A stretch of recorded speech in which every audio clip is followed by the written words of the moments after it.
This is CRM Audio. I'm Joel Lindstrom.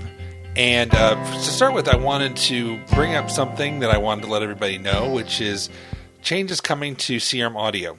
So about 5 years ago, we started CRM Audio, and it started as a round table kind of twit style CRM podcast. And as we got more successful, we grew and first of all had Scott Sewell start doing Power BI podcasts, added Prodcast with Matthew Anderson, and a number of other series after that. And it has been a lot of fun, but it's become a lot of work. And so I'm scaling back a little bit. I'm still going to be doing podcasts, so CRM Audio will still be around. But I'm not going to be doing the daily briefs, and we're not going to be the network for all these other series. Now, if you are a fan of the XRM Tool cast or the Implement This or these other series, they will continue as long as their hosts want to do them. Their feeds will continue, so if you don't currently subscribe to them and you just subscribe to the CRM Audio network feed, just go subscribe to their individual feeds. You can find them on Spotify or Google Podcasts or iTunes, or I guess it's now Apple Podcasts because iTunes is no more, at least in the Apple world. So that's the big news. Again, we're going to continue doing this and keep having fun doing it, but do it at a less frequent interval. So I wanted to have an editorial here.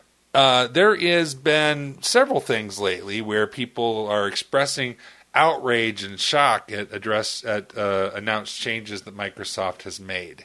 And frequently these outrages turn out to be much ado about nothing. And the latest one is self-service license purchase options. So I wanted to give my thoughts and why I feel this isn't something you should really be afraid of. You should know about it, but it's nothing, in my opinion, to fear. So Microsoft recently posted a notification in the Microsoft 365 Message Center notifying customers that starting in mid-November, end users would be able to start purchasing licenses directly without administrator approval. This has resulted in the typical doomsday reaction by some people in the community. It seems like whenever Microsoft announces some change to the way that software is sold or licensed, somebody somewhere is going to be outraged. This speaks to the breadth of Microsoft's customer base. You can't always make everybody happy. It's hard to make large enterprises and small businesses happy and have licensing and sell your products in a way that everybody would think was ideal. So predictions are being made by some people that CIOs won't trust the platform anymore and won't use it because Microsoft gives end users the ability to purchase their own licenses. But based on Microsoft's latest financial numbers, they're doing something right, so the sky, at least yet, is not falling.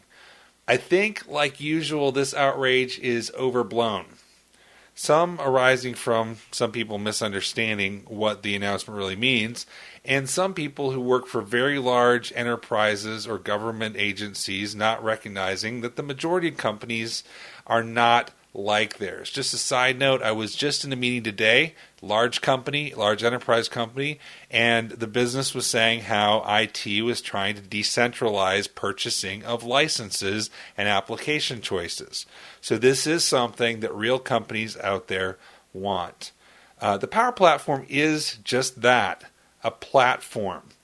I hear people saying that, this means that governance around our corporate data is going to be violated. That's not true. Just because an end user buys a license for the Power Platform doesn't mean that what they can do with it. Doesn't mean they can access data. They're not buying a license to your sensitive data. They're buying a license to build apps, flows, and reports. It doesn't give them the ability to bypass any corporate data governance. So these are the reasons why I think the self-service license option is nothing to fear. First of all, when it comes down to it, your users can do this already. Now, it might be a little bit more work, but even before the self-service option is introduced, an employee or a department, if they really want to build Power Apps or use Power BI, they can buy their own licenses outside of your tenant. They can just go to Microsoft.com and sign up for a new account. Sure, it's not on your domain, but it can still access many of your systems. At least with this option, you get visibility for who's using the Power Platform, and your data access policies still apply to it.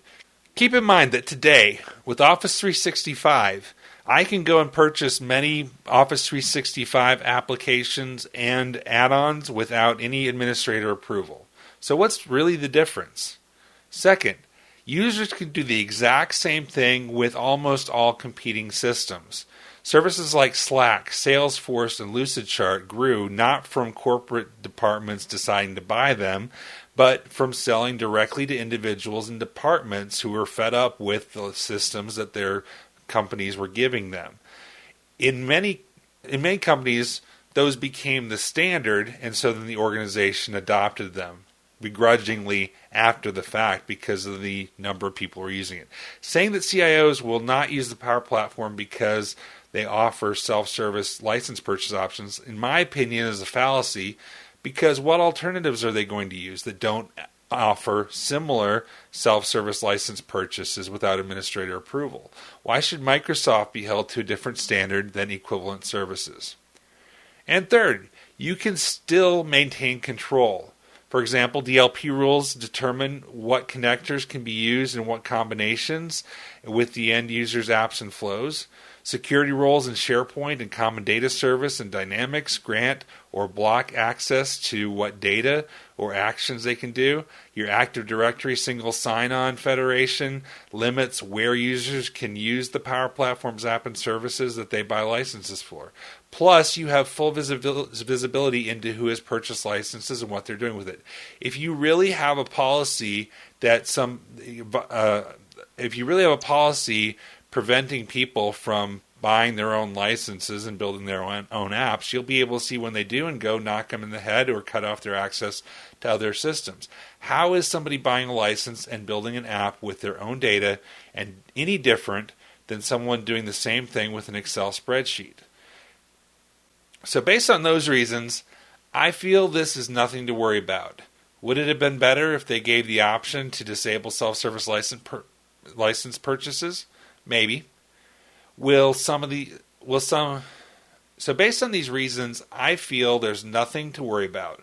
Would it have been better to have the option to disable self-service license purchases? Maybe. Will some admin somewhere not know about this and have users build Ninja IT? Likely. Is it reasonable to say Microsoft shouldn't do this when it would put them at a competitive disadvantage in many situations? Absolutely not. This has been CRM Audio. I'm Joel Lindstrom. Thanks for listening.